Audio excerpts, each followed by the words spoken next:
जिस मूवी को आज मैं एक्सप्लेन करने जा रही हूँ वो एनाबेल कम्स होम है। मूवी एग्जैक्ट वहीं से स्टार्ट होती है जहाँ एनाबेल मूवी एंड हुई थी। एक बच्ची की मदर एक डॉल परचेज करके अपनी बेटी को गिफ्ट करती है क्योंकि उसकी बेटी को डॉल्स बहुत ज्यादा पसंद थी। लेकिन बहुत जल्द वो इस डॉल को एड और लॉरेन के हवाले कर देती है क्योंकि इस डॉल यानी एनाबेल डॉल में बहुत ज्यादा एविल पावर्स थी और वो इन पावर्स का यूज करके उस बच्ची को पोजेस करने की कोशिश कर रही थी। एड और लॉरेन एनाबेल डॉल को लेकर अपने घर के लिए चल पड़ते हैं, लेकिन रास्ते में एक एक्सीडेंट होने की वजह से उन्हें एक दूसरे रास्ते से अपने घर के लिए जाना पड़ता है। रास्ते में वो लोग एक कब्रिस्तान के बाहर रुकते हैं क्योंकि उनकी कार खराब हो गई थी और एड कार को ठीक कर रही थी। इसी दौरान लॉरेन को कार की पिछली सीट पर एक लड़की की सॉल नजर आती है और ये वही लड़की थी जिसकी कुछ देर पहले कार एक्सीडेंट में मौत हो गई थी। उस लड़की की सॉल लॉरेन को कहती है आई लाइक योर डॉल। इसके अलावा लॉरेन को वहाँ पर बहुत ज्यादा स्पिरिट्स नजर आते हैं और वो सारी स्पिरिट्स उस कब्रिस्तान से ही आई थी। उनमें से एक स्पिरिट एड को सड़क के बिल्कुल बीच में धक्का देती है ताकि सामने से आने वाले ट्रक के नीचे आकर एड की मौत हो जाए, लेकिन एड किसी तरह खुद को बचा लेते हैं और यहाँ पर एड और लॉरेन समझ जाते हैं कि ये सब कुछ एनाबेल डॉल कर रही है और इसीलिए वो लोग बगैर कोई देरी किए उस डॉल को लेकर अपने घर आ जाते हैं। एनाबेल डॉल को घर लाते ही वो लोग उसे अपने म्यूजियम में लेकर जाते हैं जहाँ पर उन्होंने अपनी केसेस से जुड़ी हुई बाकी चीजें भी रखी थी और वो सारी चीजें किसी तरह की डीमंस और एविल पावर्स की मालिक थी। एनाबेल डॉल को वो लोग एक चेयर पर रखते हैं और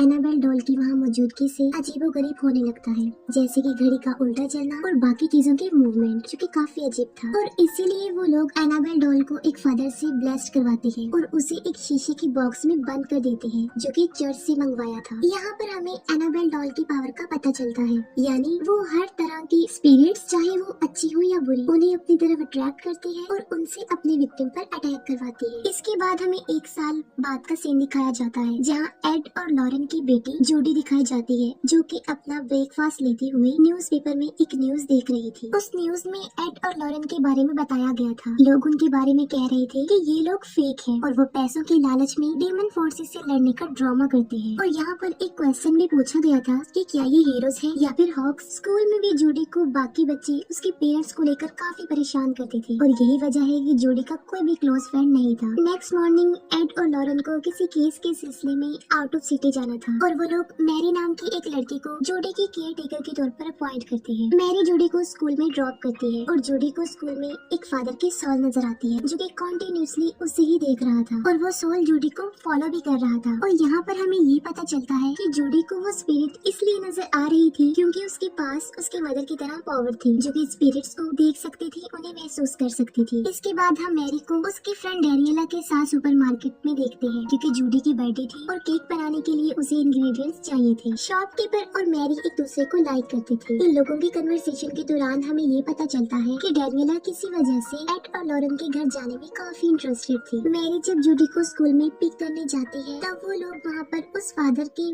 स्टैचू को देखते हैं जो काफी देर से जूडी को नजर आ रहा था और जब जूडी टर्न करके देखती है तो वो फिर से फादर की स्पिरिट को देखती है। मैरी और जूडी केक बनाने में बिजी थे तब डैनियला बैक डोर से उनके घर आ जाती है। डैनियला के हाथ में एक छोटी सी बेल होती है और वो जूडी से पूछती है कि क्या ये कोई स्पिरिट बेल है, जिस पर जूडी उसे कहती है कि नहीं, ये एक नॉर्मल बेल है जो कि उसकी मदर ने कलेक्ट की है। असल में डैनियला एड और लॉरेन के काम में काफी इंटरेस्टेड थी और वो उनके घर को एक्सप्लोर करना चाहती थी और इसीलिए वो जूडी को रोलर स्केट्स गिफ्ट करती है। तब जूडी और मैरी घर से बाहर जाते हैं और डैनियला घर में अकेली होती है और उसे घर को एक्सप्लोर करने का मौका मिल जाता है। अब डैनियला वॉरेन के म्यूजियम को ओपन करने की कोशिश करती है लेकिन उसका डोर लॉक था और फिर वो डोर के बाहर से ही स्पिरिट से कांटेक्ट करने की कोशिश करती है लेकिन फिर भी कोई फायदा नहीं होता और डोर नहीं खुलता। वो उस दरवाजे की चाबी को ढूंढते हुए एड के ऑफिस में पहुंच जाती है और एक पिक्चर के पीछे डैनियला को उस म्यूजियम की चाबी मिल जाती है और वो उस चाबी से उस म्यूजियम के दरवाजे को खोल देती है। डैनियला का यहाँ पर आने का मकसद ये था क्योंकि वो अपने फादर जो कि मर चुके थे उनकी सोल से कांटेक्ट करना चाहती थी और जाहिर है इस म्यूजियम से बेहतर जगह और कोई नहीं हो सकती। और इसके बाद वो म्यूजियम के अंदर चली जाती है। डैनियला म्यूजियम में रखे हुए आर्टिफैक्ट्स को टच करती है और इसी दौरान एनाबेल डॉल उस शीशे की बॉक्स में ही गिर जाती है। अब हालांकि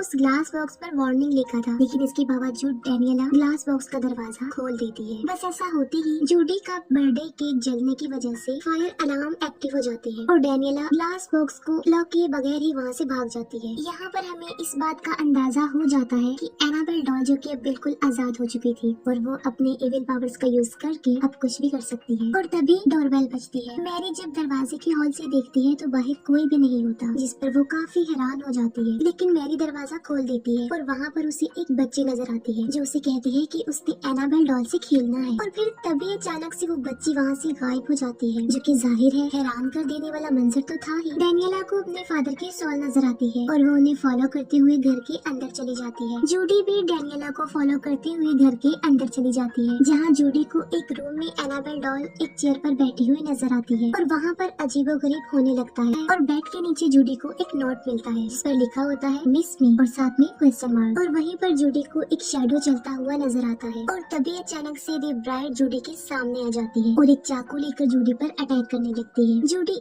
क्रॉस उसे दिखाकर खुद को प्रोटेक्ट करती है और साथ में काफी चिल्लाती है और उसके चिल्लाने की आवाज मैरी और डेनियला सुन लेती है। मैरी जूडी के पास आती है और उसे हौसला देती है। यहाँ पर जूडी मैरी को बताती है कि उसके पास ये एबिलिटी है कि वो स्पिरिट्स को देखती है, इस पर मैरी उसे कहती है कि जरूरी नहीं है कि सारी स्पिरिट्स ही बुरे हों, कुछ अच्छी भी होती है। डेनियला को एड और लॉरेन की पैरानॉर्मल इन्वेस्टिगेशन की फाइल मिल जाती है। उस फाइल में बहुत सारे डेमंस का जिक्र किया गया था और वहीं पर एग्जॉर्सिज्म की टेप्स थी जो कि एड और लॉरेन ने की थी। डेनियला उनमें से प्रोजेक्टर पर एक टेप प्ले कर देती है जिसे मैरी फौरन बंद कर देती है क्योंकि जूडी उससे काफी डर रही थी। वो डिसाइड करती है कि वो फेली मिली गेम खेलेंगी। गेम खेलने के दौरान एक बार फिर से डोरबेल बजती है और इस बार डोर पर वही शॉपकीपर होता है। मैरी दरवाजे पर देखने जाती है लेकिन वो उस लड़के को अंदर आने नहीं दे रही थी। रात को मैरी और डेनियला जूडी की बर्थडे सेलिब्रेट करते हैं और बाहर वही लड़का गिटार बजा रहा था और बाहर उस लड़के पर वुल्फ की तरह नजर आने वाला एक डीमन अटैक कर देता है और वो लड़का उससे बचने के लिए वहाँ से भाग जाता है। डेनियला एक बार फिर से म्यूजियम जाती है और यहाँ पर हम देखते हैं कि उस म्यूजियम की कुछ आर्टिफैक्ट्स अब मूवमेंट कर रही थी। डेनियला म्यूजियम में रखे गए एक ब्रेसलेट की मदद से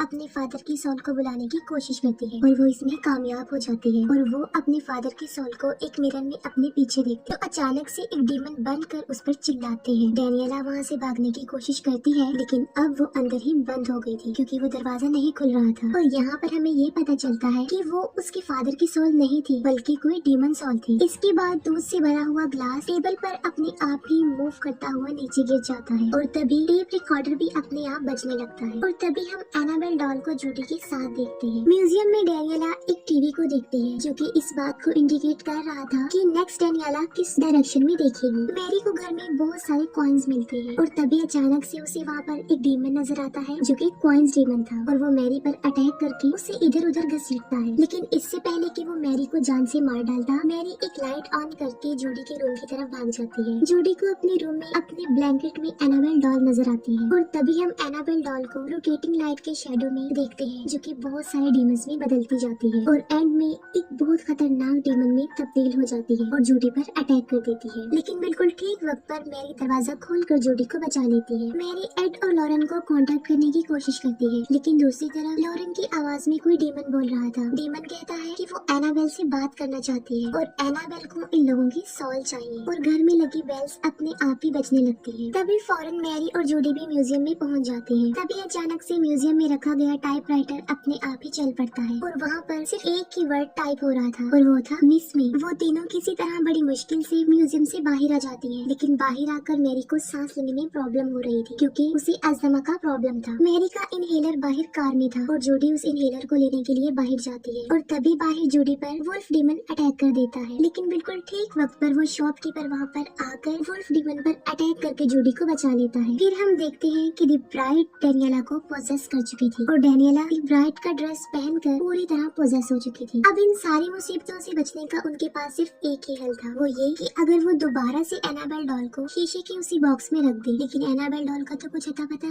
था ही नहीं कि वो कहाँ गई है। और एक बार फिर से हम उस फादर की स्पिरिट को देखते हैं जो काफी देर से जूडी को नजर आ रही थी और वो गाइड करके जूडी को घर की उस तरफ ले जाते हैं जहाँ पर एनाबेल डॉल थी। और यहाँ पर हमें पता चलता है कि उस फादर की स्पिरिट अच्छी स्पिरिट थी और यहाँ पर ये बात भी साबित हो जाती है कि सारी स्पिरिट्स बुरी नहीं होती, उनमें से अच्छी भी हो सकती है। मैरी और जूडी फिली मिली गेम की मदद से उस रूम की चाबी ढूंढती है जहाँ पर एनाबेल डॉल थी और फिर मैरी उस रूम में जाती है। उस रूम में बहुत ज्यादा डीमंस थे और बैड स्पिरिट्स थी जो कि मैरी को काफी डराने की कोशिश करती है। यहाँ पर बड़ी मुश्किल से मैरी एनाबेल डॉल को लेकर रूम से बाहर फेंकती है और जूडी एनाबेल डॉल को उठाकर वापस उस बॉक्स में रखने के लिए भागती है। लेकिन रास्ते में पोसेस्ड डेनियला जूडी पर अटैक कर देती है। मैरी और जूडी डेनियला का मुकाबला करती है और जूडी अपने पेरेंट्स के थ्रू की गई एग्जॉर्सिज्म की वीडियो प्रोजेक्टर पर प्ले कर देती है। इस वीडियो को को देखकर डेनियला का भी एग्जॉर्सिज्म हो जाता है और अब वो दी ब्राइड के कब्जे से आजाद हो चुकी थी। अब ये तीनों लड़कियां म्यूजियम में जाकर एनाबेल डॉल को ग्लास बॉक्स में रखने की कोशिश करती हैं, जहाँ पर बहुत सारे डेमन उनकी कोशिश को नाकाम बनाने की